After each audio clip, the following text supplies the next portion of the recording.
This is my French class. S'il vous plaît, suivez-moi. Ivana Shapirko is now on her 4th term of full-time French studies in Montreal. She chose Quebec as a refuge for her and her 13-year-old daughter from the war-torn country. I somehow had a dream to be able to communicate in French and to master French from a long time ago. And for all the wrong reasons, it happened now. And I was so much determined to achieve my goal that I actually ruled out any other province. Shapirko says she wants to apply for permanent residency, but she's worried she won't have enough time to get all of her ducks in a row. That's because Quebec has to issue a selection certificate before anyone in the province can apply for permanent residency. There are a couple of ways to get it, but experts say this is the most efficient option for Ukrainians. They need at least 2 years of experience in a skilled job and to pass an exam showing they reach an advanced intermediate level of French proficiency. Some say that can take about a year if you study full-time, but that's not counting waitlist for the classes. We have some people who've been waiting 6 to 8 months and still haven't been enrolled in the class. Since the Russian invasion, Ukrainians who came to Canada with an emergency visa could work and study for 3 years. If they want to stay longer in Quebec, they need to fulfill all of the province's requirements within that time. Shapirko isn't the only one struggling to get that working experience and French skills in under 3 years. I'm Alena.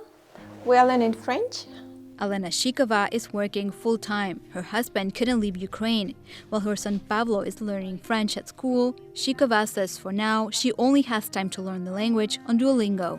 Especially when the day is sunny, I want to go and play badminton with him. I want to go to Park Jerry. I want to go play basketball here behind the school. It's very good not only for him but for me also. And I don't have, I'm so tired. Shikova says she doesn't want her son to be uprooted again, but she might consider moving to another province if getting permanent residency becomes too difficult.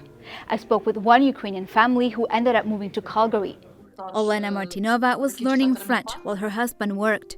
She says they couldn't do it all. It's important that we don't just help them succeed here, that we understand what they may be going through. An organization representing 51 community groups across the country says Quebec should offer Ukrainians a different path to the selection certificate than other immigrants. We just think it's going to take a little bit longer than the normal immigration path, where a normal family might take 1 or 2 years in the country of origin to prepare for an immigration. Here, the bombs started flying and they just ran. One immigration lawyer told me there's an extension to that work permit people can apply to before the end of March. But that adds to the confusion, because one of the Ukrainians I spoke to told me she sought legal advice and heard that the extension applies to people whose passports are expiring. We reached out to the federal government. They confirmed there is an extension available before the end of next month. Regardless of that, the province says it's not changing its rules.